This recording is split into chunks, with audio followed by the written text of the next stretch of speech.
live. Look at this. It's a new time for us, but this is the Awesemo.com NFL Showdown show, Thursday night edition. I'm Ben Raza here with the man himself, Alex Awesemo Baker. New time. We're going in the afternoon today, so people have a little more time to kind of break down the vid.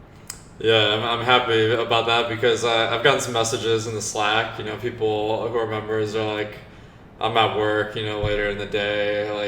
So just having the information out when people need it, I think that would be cool. And I think there really aren't any question marks in this game, so we should be able to break it down pretty completely. We caught a break there, and it's true. I got those same messages. A lot of people scrambling a little later. So you know what? You got all afternoon and Slack. We're going to be working right up until lock. But I do want to say right off the bat, this show is sponsored by our friends at Fantasydraft, which is the only rake-free daily fantasy site. They're running some monster contests. They have been. Obviously, Ship My Money, member of the team, can attest to that. Took down the 100K last week. And again, it's the only place where you can play rake-free. So if you haven't signed up and you want to, use the referral code AWESEMO and you get a 7-day free trial membership. So we suggest you do that. Like I said, if you ask Adam, I guarantee he'll attest to it. Lucky man last week. So good stuff happening. You were right on the scale. It feels good because we're telling everybody fantasy draft is the best place to play because of the lower site fees. And Adam just showed everybody, you can win some big money when you're playing there too. And no doubt about it. Yeah, so obviously go check that out. We would recommend it. But what we got on tap tonight, NFC West game, pretty interesting one. We got the Rams with the Seahawks. Just looking at the Vegas for a second, we got the Seahawks coming in as a 1.5-point favorite. So pretty close game, over under 44.5, which is, doesn't really stand out either way. At first glance, just before we even dive in, what do you make of the matchup? Man, all I can think of is that this is going to be an amazing game. A really close spread, 1.5, that's about as low as they get. Two really good teams, Super Bowl hopefuls, and I think it will be a really good game. And the contests on the sites really reflect that, being a lot larger than normal. So we've got some things. I'm glad you brought that up because we were talking before the show on DraftKings, $400,000 up top in the big GBP. Fanduel is running a giant one as well, 200 up top. So nothing wrong with even splitting that. I won't be complaining if I can grab a piece of that top prize. Yeah, I think we agreed not to give our exact lineup out on the show, so we can split this 400K between the two of us. But I'll try to give out all the other inside info. Yeah, we keep. Other than the winning lineup itself, of course. Smart. So yeah, when you see you and me up top tonight, we'll know we did something right on the show. But like you said, we have suffered through a couple questionable at best games in some of the shows we've done already this year. No complaints here. These are two good teams. Last year, these games were super competitive, high scoring. I might add the Rams came out on top, but both teams were scoring in the 30s. We'll see if that reflects kind of what we see tonight. No injuries to really report, as you said. It looks like, if anyone is wondering, Rashad Penny, think he's good to go. So that's another guy that we can look to in that Seahawks backfield. But is there anything else high level before we start getting into the individual teams? Yeah, I think that Rashad Penny coming back is big. That will make Chris Carson a lot less reliable of a fantasy play. I mean, we saw last week he did all right. He hasn't really broken out yet, but the fumbles have just gotten him pulled from games every time. It's been frustrating to have him in DFS. So that is something that we should be aware of going into this game. Is people maybe are salty and. A lot of people probably don't like the roster guys that they don't like or they've had bad experiences with. So I think that we can kind of break down how everyone's been doing, and that should give some insight where people are going tonight. Definitely. That's something I talk about a lot, not just in golf, but it certainly applies there, and everyone knows I do a lot of golf. People don't like to roster guys that tilt them, that burn them, and we can use that to our advantage. So we hope that if Carson fumbles again, it could be dicey. But I think, Alex, you've said this multiple times, anyone can have a bad game. And you know what? You can really, fumbles are pretty rare, even for Carson at this point. Like, more likely than not, he won't lose another one. So we'll get into that. But like I said, this is a good one to just really break down. Better than Steelers, Bengals, better than some of the other ones we've had. I guess we'll start with the road team in the Rams, who, not to go backwards, but my God, you had mentioned, props to you, that you kind of liked that Bucks game against them last week, and 55 points the Bucks hung on this Rams defense. That was shocking to me. Thanks for leading me into this victory lap here. Yeah, man, I got you. I teed you up for that. That's what I do. Yeah, but no, that was a good game. We saw Cup had a monster performance. A lot of people won money picking the Rams guys. And that kind of reinforced, the Rams have a really strong passing offense. They kind of got a bad end of the year with the Super Bowl last year, just kind of like completely collapsing as far as offense. But the potential is there every week for any of the four main guys to have a monster game. And I think that a matchup versus Seattle makes it even more likely because Seattle isn't really a top defense anymore. And they're actually favored. The Seattle is favored to win the game, which means that the Rams will have to pass more on average to stay in the game. Definitely. I think, one of the things that we've talked about the Seahawks defense is kind of like the Ravens. They have maybe more name recognition than actual personnel. Not saying they're terrible, but I think the Seahawks to win the game have to put up points, and that's going to push this Rams team. We know that they can get going, and they have three right off the bat. Everybody knows we've got Woods, we've got Kupp, we've got Cooks. All three of them are on the field, 90% of the snaps plus. So we have those three weapons. Then we've got that backfield, which we're going to get into certainly with Gurley, who has been kind of a hot topic all year already. But I guess we'll start at QB. We've got Jared Goff, who looks great, looks awful. We know that quarterbacks always are in play on Showdown. What do you make of the Rams signal caller in this spot?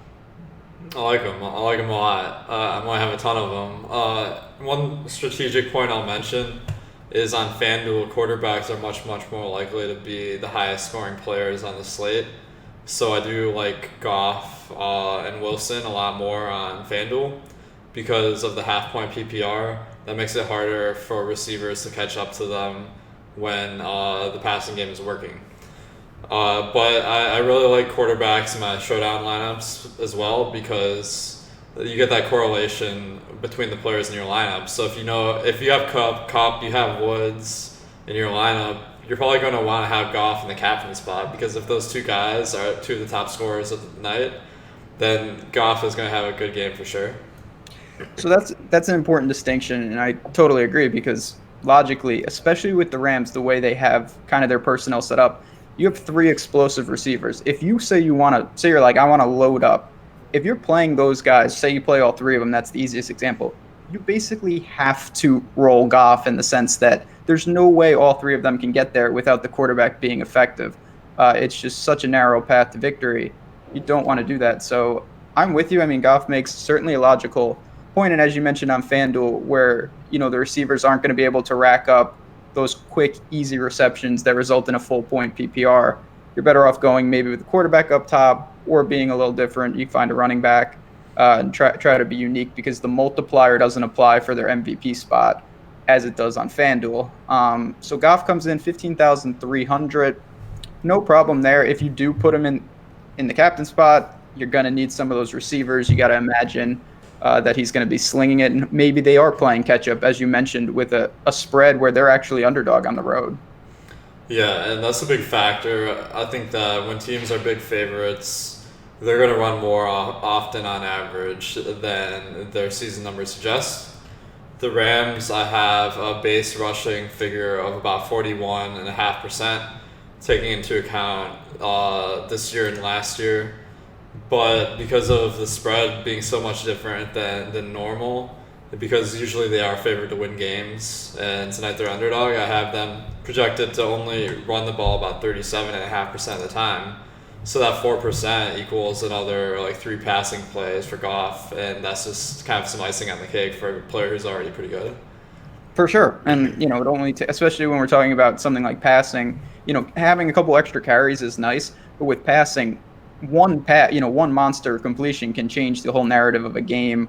And something like Showdown, we were talking before the show, it can change you from 400K to about $12 in a hurry because the swings are brutal. So yeah, absolutely, every little bit. But you did just touch kind of upon the Rams running back situation. We've got Todd Gurley. He's playing still, by my count, looks like basically 3/4 of the snaps on a given week over a guy like Malcolm Brown. Henderson not involved. I assume that you can make a case for going to Gurley in this spot. It feels like in games that are closer, maybe they do lean on him just a bit more than they do when maybe they get out ahead. I think Gurley is going to be one of the best plays. Like, just the general sense I get from the community is they're pretty down on him. A lot of people are frustrated because he hasn't really had a good week yet for fantasy. But as you mentioned, he's on the field a lot of the time. He's more involved in the passing offense proportionally than the rushing offense, where Malcolm Brown is seeing some work. But Gurley is still getting most of the work for the Rams. He's not going to be as good as he was peak last year, where he was getting a touchdown or two every single game. But there is a big advantage to putting running backs in as captain potentially, because the points that you score by running the ball don't correlate with any other player. So like when you have Kupp in the captain spot, for example, if he does well, that makes Goff more likely to have a big fantasy performance, and that's kind of making it so Goff is also more likely to be captain or the highest scoring player. But with Gurley's rushing, if he has a big day on the ground, he'll probably be the solo number one because he's not sharing that fantasy production with anyone. And it's looking at plenty of the tools that we have over on the site. Gurley doesn't. I think you spoke about this. People may have soured on him because ownership-wise, especially when we're talking about captain, he's not up there towards the top. Could be a little against the grain if you choose to go to him. And you're right. Now, when you record a rushing touchdown, you're the only one getting points. Whereas a passing touchdown, obviously there are two people who are getting points, and it's great if you have them paired up. But in Showdown and things, sometimes it actually hurts you even if you have a guy, if he's not your captain, and sometimes that can work against you in given spots where running back's a little more binary. So I'm with you. I like Gurley. 11,500 on FanDuel. I have no problem going against the grain there if you're looking to be different, even throwing him up top and hoping maybe the Rams control this game on the ground. We both kind of said that Seattle's defense is not what it once was. They've suffered plenty of losses from the Legion of Boom days. But yeah, I'm with you there. Will you have much? Because I guess, coming off Jalen Samuels' season, will you have any Malcolm Brown? What do you think about kind of taking the handcuff to Gurley? I mean, he's okay. Malcolm Brown, from the very first game, I was kind of impressed that when the Rams got that turnover in the red zone, just they gave it immediately to Malcolm Brown, the best touchdown scorer in the league from last year. And he ran it in for a 5-yard touchdown or something like that, so it's definitely possible that he'll have a big game. But I really am honing in on Gurley as one of my top plays tonight. And one statistic I'll point to is I have my top Showdown plays on the website. You can access that if you have an Express or full access membership. And although Gurley has about the 6th highest projection on the slate, he actually has the 3rd highest chance of being the top scorer because of all the correlations that I'm mentioning. So I think that this tool, the top Showdown plays, will really help you identify what to do beyond just optimizing for projection. Absolutely. And I'm Malcolm Brown fringe at best for me. Of course, as you just mentioned, can he fall in the end zone if they give him some red zone touches? Sure. But I think in a game like this where just on a macro level, I think that we're going to see Showdown scores up. I expect this game to get going a little bit. I wouldn't be stunned to see it go over the total. And to me, that makes it tougher to roster a guy like that because even if he has a decent game and gets you like 8 points, I'm not sure that's an optimal move in terms of what we're looking for, trying to take down one of these gigantic field tournaments. Moving to the pass catchers, because it's always a hot topic, whether it's the main slate, Showdown slate, You've got Woods. You've got Cup. You've got Cooks. Last week it was 2 of 3. It kind of wasn't Cooks. Do you have a hierarchy here? I'll just say right off the bat, I like Brandon Cooks the best. I think his matchup is interesting. We know he's kind of over the top threat. Cup is always pretty steady, but do you have a preference of these three? I'm assuming you have interest in kind of all of them with the snap counts. Yeah, I think that the easiest way to answer this question is just in terms of overall like player evaluation first. Hmm. And in that metric, I have Cobb as being by far the best of the three as far as projection. And the reason why is I kind of have a weighted average of how often these guys are targeted based on this season and last season. And I have Cup being targeted on about 23% of the routes he runs, whereas Woods is at 19% and Cooks is at 17%. So that all added up together means that Cup is by far the most likely to have the big game, or not by far because wide receiver variance is so high, but once you start considering ownership, it becomes a lot more interesting because you can make a play like Cooks, and although he's not the best of the bunch, he still has a wide range in outcomes, and that can pay off huge.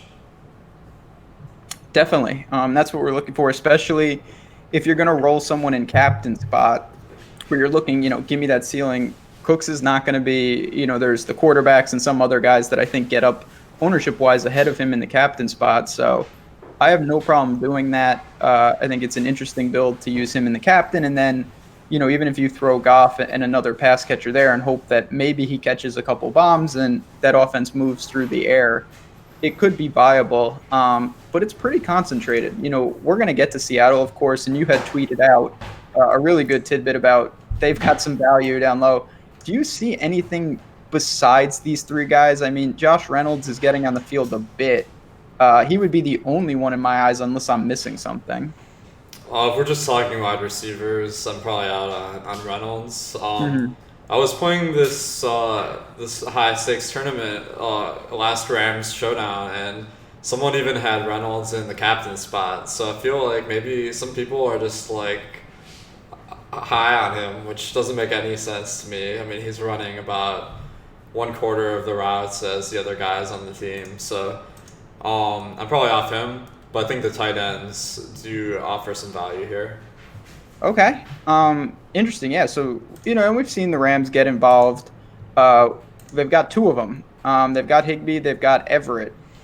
Do you plan to target both of them, or is there one of those guys that kind of stick out in terms of being a focal point of this game plan? So I think that when I'm looking at the snap counts, of course Higby was out a game, so he's going to look a little bit worse than he is if you just look at the season numbers. But if we go back, I'm on Pro Football Focus right now, and if we go back to the game last week where both of them played, Everett saw about half of the passing. He ran a route on half of the passing plays, and Higby ran a route on about 1/3 of the passing plays. So these guys are out there a significant amount of the time. They aren't targeted at a particularly high rate, but as we all know, tight ends, they get touchdowns at the highest rate per target. So if you get one of these guys right and they're pretty cheap and they get a touchdown, then they might be mandatory for you to take down that 400K or at least split it with us. Exactly. Split it. We have to preface that no matter what we say. And you're right. Just the salary that they open up, we've got Everett at 3,200 on DraftKings, Higbee at flat 2K. That's going to be, if you're looking to load up on some of these high end skill positions, that's a great way to get some correlation with Goff if you really like him. You can do that outside the big three pass catchers. And we've seen, I'm thinking back last year, the Chiefs and the Rams, that wild game, Everett, Higbee, these guys can get involved. The Rams, pretty dynamic offense with Sean McVay. I have no problem mixing and matching, especially because I like Goff a lot too. I'm going to look to get basically anyone that he could be conceivably throwing touchdowns to in the mix with him. And Everett fits that mold. We'll save defense and kickers because that's the juicy stuff till the end. Is there anything else on the Rams in terms of skill positions before we move over to Seattle?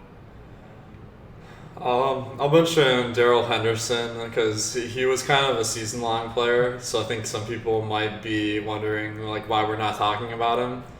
And the reason is he just hasn't been on the field at all this year. So I'm expecting that maybe some people would take a shot on him because of that preseason hype. But you really have to get super lucky for that to pay off. Yeah, I mean, he's someone that the hype train was out of control, off the rails. I was probably guilty of that too. I loved him at Memphis, and just not happening right now. So we will see. Yeah, I'm not all about that. Moving on to the Seahawks, who I never get this team right in the betting world. They're good. They're not good. I don't know. They are at home where they are notoriously better, and that reflects in this spread. But regardless, we've got Russell Wilson, who is their captain, who is their leader. We know that last year, 6 touchdowns against the Rams, no interceptions, ran like a banshee in one of the games. What do you make of him? I'm assuming you like Goff. Do you like the other quarterback in this game? Yeah, dude. I think one thing about Russell Wilson that's really interesting is how many touchdowns he gets. Usually, when you look at a team's passing yards and rushing yards, there's some sort of like proportion where the touchdowns to yards is about equal. But the Seahawks over the past few years get many more passing touchdowns proportionally to rushing touchdowns. So although Seattle runs the ball at a high rate, I have them at about a 46% weighted average with last year, which is considerably higher than average, which is about 40%. When you just look at attempts, you might underrate Wilson because he does get a crazy number of touchdowns. Yeah, I mean, he is just. I mean, he's an incredible player. There's no denying that. The way he can kind of manufacture that offense and drag them sometimes to efficiency is impressive. And there have been times where he's seen, I kind of say, some reluctance by him to get moving on the ground. But when he needs to, it feels like in games where they're in extreme catch-up mode. I'll use New Orleans as an example. In Week 3, 51 yards on the ground for him. He had a monster stat line because he found the end zone twice with his legs. So we will see kind of what he can do against this Rams defense, which, again, 55 points against the Bucs.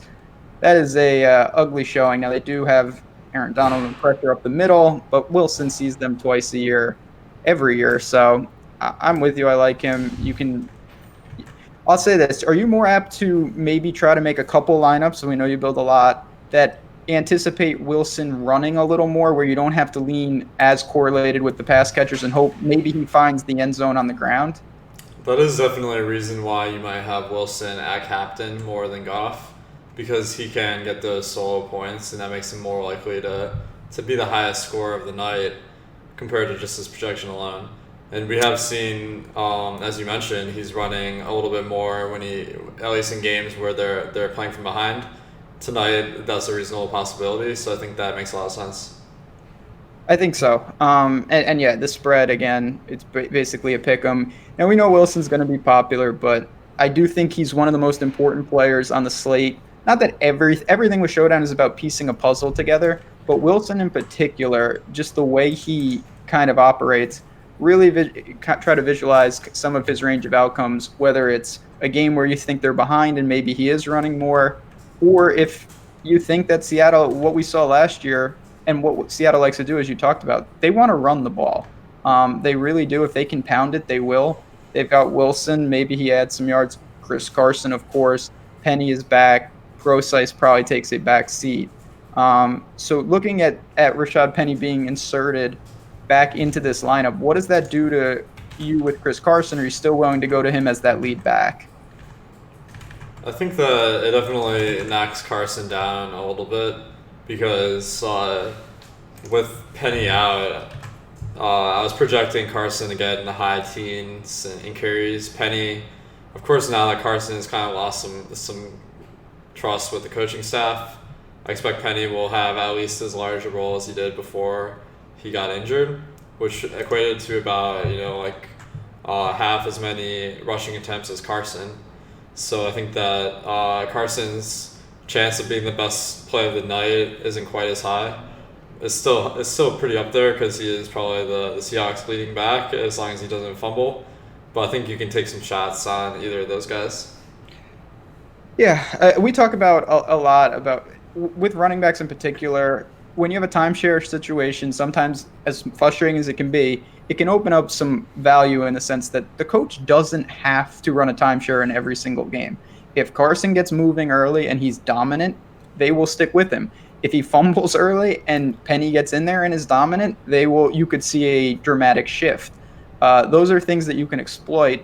You try to play to some of those narratives, and we see what we can do. Process is the guy for me who gets squeezed pretty heavily. I think Penny picks up kind of those scraps, so I'm not going there. But I have no problem with either of the backs for the Seahawks. Probably not going to make my captain too often, but could be parts of my lineup for sure. Um, Yeah, one thing we saw on Monday was that both running backs were part of the best lineups, and if Seattle is playing from ahead, that's a possibility. If they run the ball 40 times or something crazy, then I expect both of these guys to get big workloads. Do you ever play for kind of that blowout where it's all running? That's Chad is talking right now. They want groundbreaking info. So, are you saying there's going to be a wildcat situation like we saw with the Steelers? Maybe we'll see Pete Carroll unveil some wrinkles. But just to bring it back again it's only 2 games from last year. The Seahawks have shown that they are willing to give two backs heavy work in a game, especially if it's being effective. So it's not unreasonable to pair them up in spots and hope that it's a lower scoring environment. Maybe Seattle controls the clock and both of them say they both find the end zone. That is something that can work. We saw it in Pittsburgh again. The Bengals couldn't manufacture any offense because they are just awful. But that's another show for another time. This is a little more difficult to break down in the sense that Seattle doesn't have as concentrated. They have some guys, of course, who are Wilson's main targets on the outside. We know about Tyler Lockett, who basically never leaves the field. Then we've got DK Metcalf, the rookie, who's been impressive. John Brown, David Moore, your boy. What do you make of the pass catchers for Seattle? Not the same dynamic that we see with the Rams. So I think that Lockett's clearly the number one. His stats are incredible. He's caught more than 80% of his passes or targets over the past season and a half for a pretty high average yardage of 13 and a half. Metcalf is kind of their home run hitter, and he's averaged crazy yardage this year, 22 yards per catch. He's only caught 43% of those, though. So, I mean, that's a huge boomer bust play. And then we got the third receiver, which is a mix of David Moore and John Brown. And I think that Moore is kind of working his way back from injury, so I'd lean to him, and he's pretty cheap. Yeah, so Malik Herner was the guy who kind of filled in. It looks like he's going to be kind of pushed out now that Moore is back and probably that fourth guy. You had tweeted, you mentioned only $600 on DraftKings. It's hard to find guys down there that are seeing the field as much as he might, especially if they fall behind. If they're playing catch up, these are the type of guys you want to go to, and it allows you so many options. It is a little tougher to be unique because when you have that, you're kind of funneled to certain price points. But with a lot of high-priced guys in this game, because there's good skill positions, you can get away with it for sure. And then, DK Metcalf. You make a case, I know he's a little cheaper, as a high upside captain just because of the way he plays. I think so. I mean, this is a guy who he could go out there and get 2 catches and be over 20 fantasy points, So, definitely the kind of guy, that's the kind of variance you want in a captain. You either want them to be the top scoring player on the entire slate, or you want them, you don't want them to do terrible, but if they're not the number one, it doesn't really matter. You're not going to win that top prize. It is about embracing that. I mean, that's something that, and I get it, no one wants to see their lineup so far down the page that you're like, did I forget to enter? But at the same time, if you're not embracing that, in tournaments of the size that we're talking about, you're probably just not putting in enough upside to really get a build that if you hit it, there's nothing worse than feeling like you connected the dots, but it wasn't enough. So keep that in mind. What about this tight end? So Disley's not playing the Cardinals, but he's still in a decent spot to be a part of this pass catching unit. Do you like him? Do you like Luke Wilson now that he's got his home back with the Seahawks? Luke Wilson is kind of interesting because he's 200 on DraftKings. On FanDuel, I probably wouldn't ever consider him. But Hmm. the main thing with Wilson, I'm pretty down on him after his stint in Detroit. He didn't really do anything there. He did get 2 targets last week.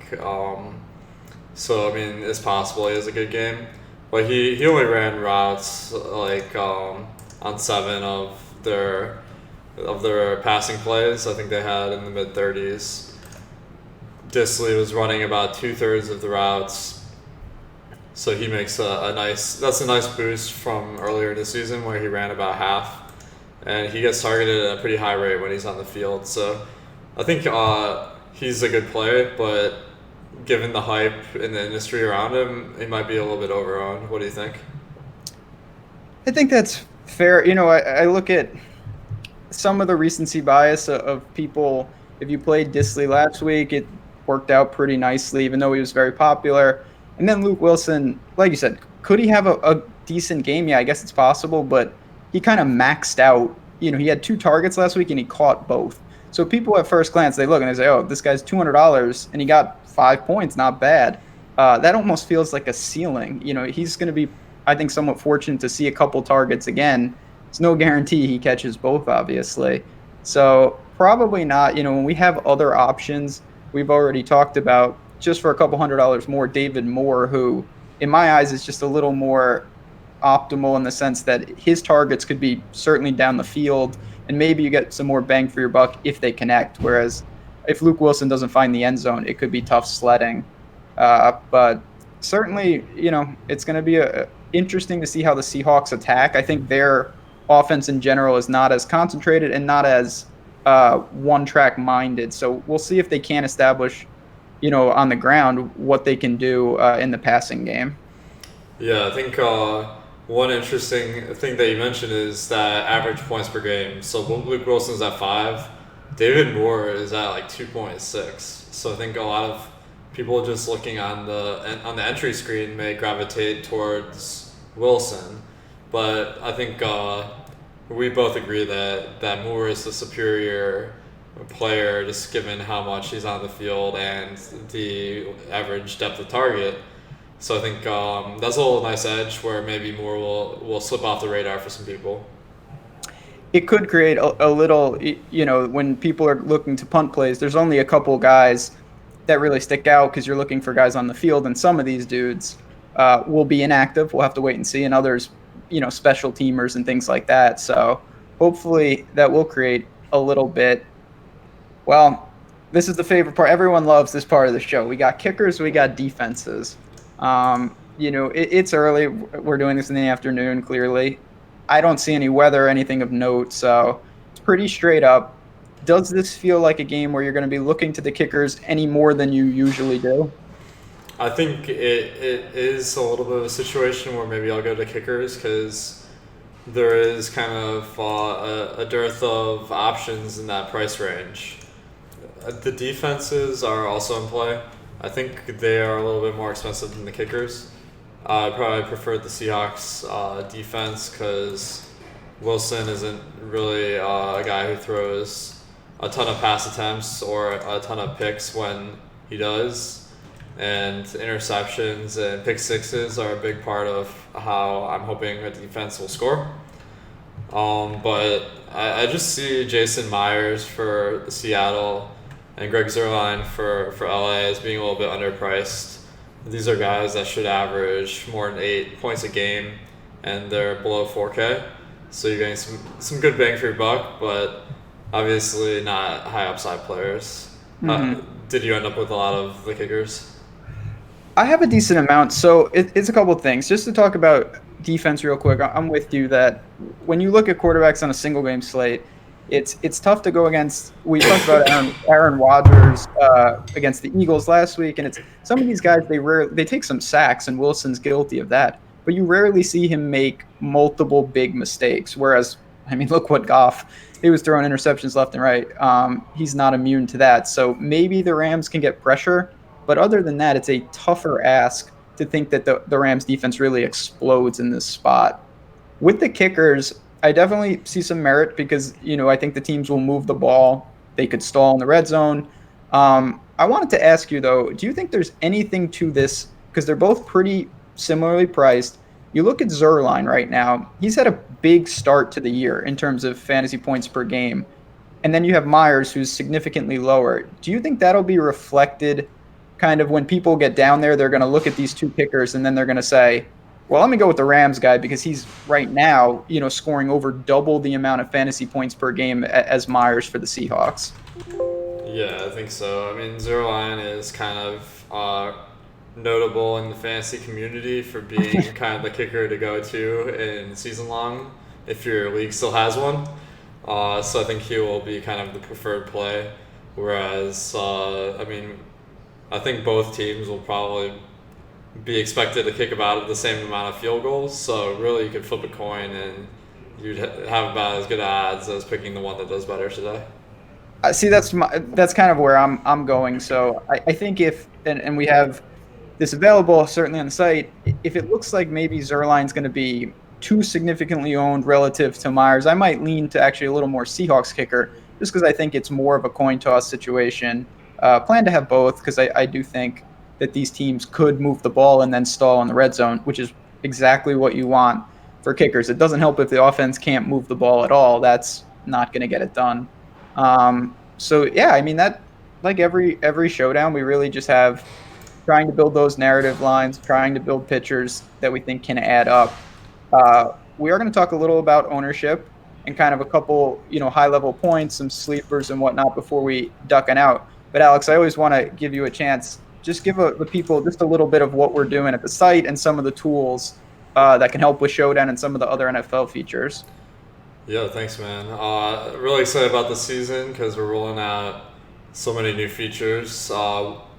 First, we have really excellent projections and ownership projections, and that's kind of the core of any successful approach to fantasy. Is you gotta know first of all who's gonna be the best play on a given day. And then second of all, like how popular are they? Because you want to deviate a little bit from the best plays so that you don't have the same lineup as everybody else. And it's really important that these projections be accurate because the more inaccurate they are, the more you're going to land on some plays that might stand out, but really they are kind of leading you in a direction where you're overexposed to certain guys instead of having the right guys in your lineup. It's true. Oh, go ahead, please. Oh yeah. In addition, we have some other features that'll help you kind of refine your process. Like we're talking about the top showdown players of the night. That will kind of combine the ownership and projection, help you see where the inefficiencies are. And we also have that for the main slate. Picking the right quarterback is essential, and I've figured out the best way to express that is kind of figuring out what the chance of each team having the best stack of the night is. So I think that's something that will really help your game. That's something that, obviously I check out all our tools that I really like is that stack tool. I look at that. We do our show Sunday mornings with our third partner in crime. We got Lofty, who leads us in certainly more efficiently than I do, but I love that tool. It's great. You can see kind of maybe where people aren't getting to. And it's easy to say this now. I wish in hindsight, that Rams-Bucks game, that's the type of play that you can identify through something like that, where it's a game stack, a one-off, running it back with a guy like Godwin. So really cool stuff. We would love for you guys to hop on and in. If you haven't, we have all different memberships. Come stop on by. But let's talk captain just for a little bit. We've discussed some of the guys. Just on a high level, what is your plan with captain tonight? Is it more with a game like this, you're probably going to take some prominent skill position guys, some of the receivers we know that can get going, or one of those high-level quarterbacks? So one of the factors that's most important is simply the site you're playing on. On Okay. FanDuel, quarterbacks are much more likely to be the top scorers of the night. So I've center a lot of my lineups around the quarterback at captain, and then I'll have a couple of the receivers of that quarterback in the lineup. That really helps you nail down the correlation. But on DraftKings, the skill position players are much more likely to be the top plays of the night relative to relative to FanDuel. Mm-hmm. So it makes more sense to go to skill position players at captain on DraftKings. What are your thoughts on that? I'm basically in line. This is a game where we've talked about guys like DK Metcalf, Cooks. It's not inconceivable that they just happen to have one of those explosive games with dynamic quarterbacks. And again, looking at past history, it's not crazy to think this goes over the total of 44.5.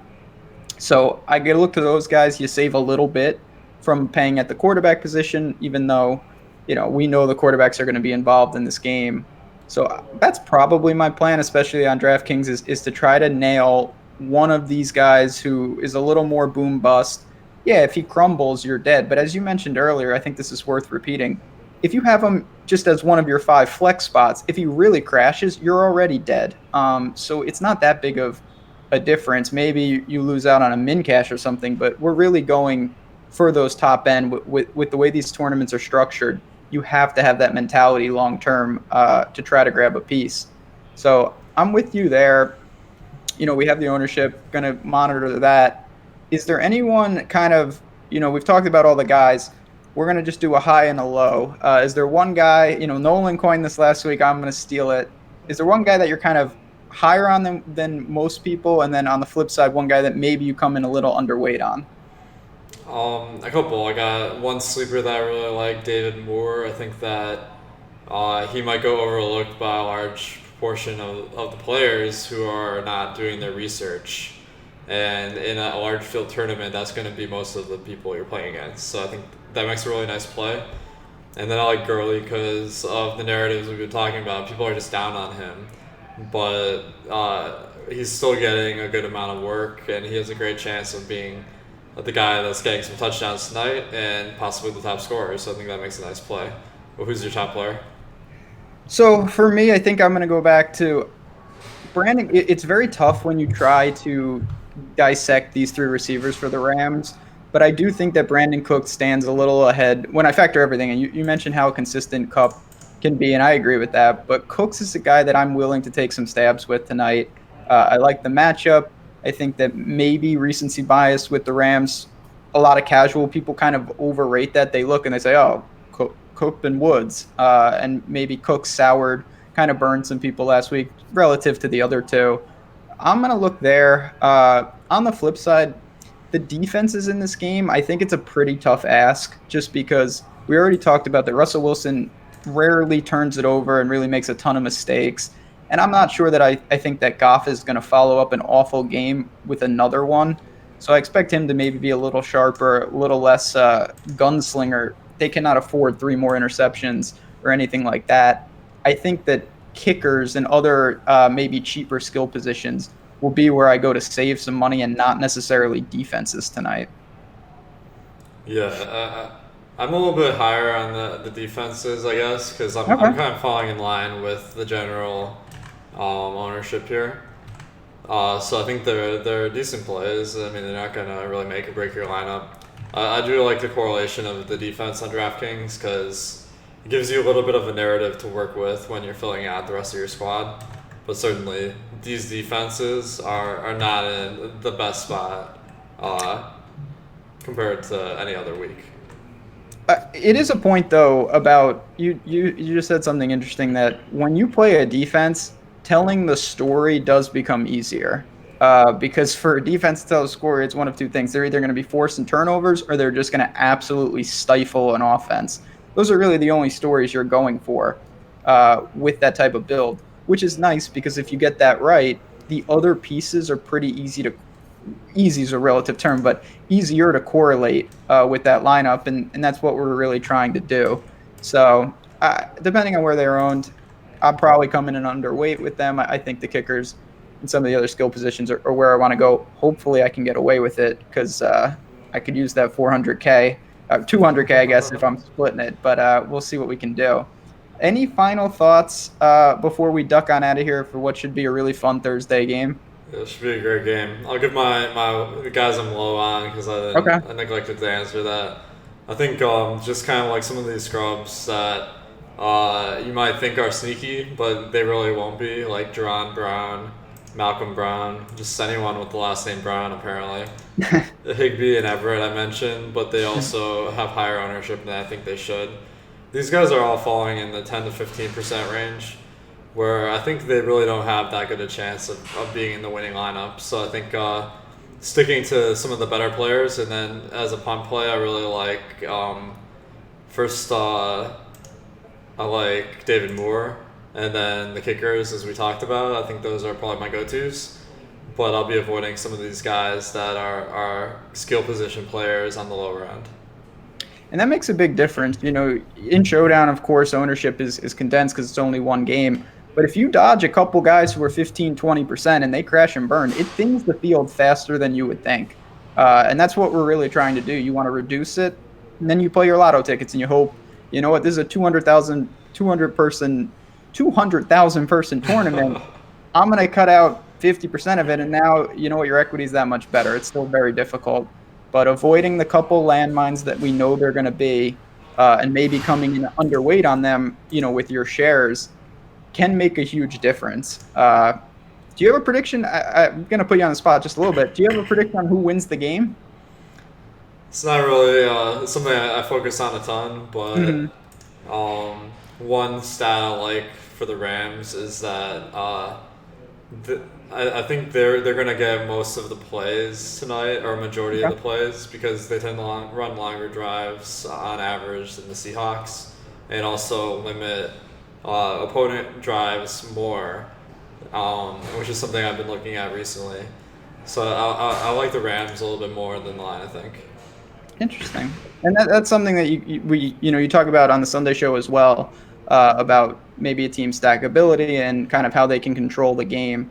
So that is a cool stat. But this is fun. The 2-man in the afternoon, the first one.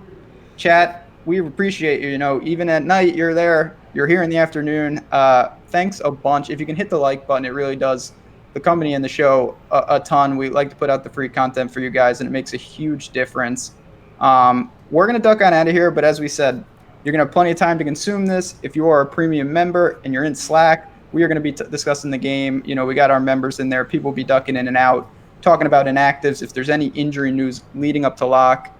And again, if you're not a member, we encourage you to sign up. Alex talked about all the tools that we have. It's a ton of fun over in the community that we are building. So good luck, everyone. $400,000 up top. I expect hopefully a screenshot from somebody that we know. We'll see what we can do. Again, if you have any questions, contact us. We love the feedback. Thanks, Alex, and we will see you guys next week for another Thursday game.